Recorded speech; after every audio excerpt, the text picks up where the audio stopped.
wie er ist. Also das ist ja auch das Statement, was wir machen. Du kannst niemandem befehlen, wen er lieben soll. Ich muss sagen, er hat wunderbare Lippen. Er küsst sich sehr gut. Hat eine sehr schöne Körperwärme auch. Also hat Spaß gemacht, war schön. Ist jetzt für mich, glaube ich, auch das erste Mal, dass ich einen Mann auf die Lippen geküsst habe. Es war eine interessante Erfahrung. Meine Frau ist mir dennoch lieber. Ja. Ich glaube, es ist wichtig, dass gerade Leute, die irgendwie in irgendeiner Art und Weise in der Öffentlichkeit stehen, zeigen, dass das nicht okay ist, egal ob es jetzt Rechtsradikalismus oder Homophobie ist.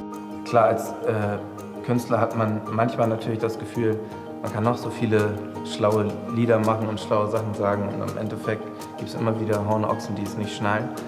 Aber ich glaube schon, dass sich eine Gesellschaft auch ändern kann. Wenn ich höre, dass 80% dem zustimmen, was Putin da unterschrieben hat, dann glaube ich, müssen die mit den Denkprozess da oben anschmeißen und darüber nachdenken, was das eigentlich bedeutet. Insofern finde ich schon richtig, dass man hier mit der Kampagne und sicherlich auch die Sportler klar dazu Stellung beziehen.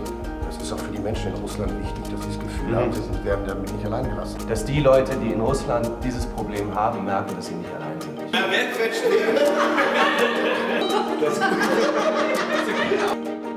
Für mich ist es nicht nachvollziehbar, dass die Olympischen Spiele da immer noch sind. Das ist doch ganz offensichtlich, dass du das Recht hast, zu tun, was du für richtig hältst, solange du das mit jemandem tust, der das auch will. Das ist Freiheit. Für die, was weiß ich, wie viele Leute gestorben sind. Ich denke, im Sport hat das nichts zu suchen, in anderen Gesellschaftsschichten auch nicht. Und dann ist es ganz klar, dass ich mich natürlich auch gegen Rassismus und auch gegen Homophobie ausspreche. Ich glaube auch nicht, dass es ein Kampf gegen Windmühlen ist. Ich glaube, es ist eher so, der stete Tropfen höhlt den Stein. Und wenn man immer wieder darüber spricht, es wird immer weitergehen mit der Toleranz.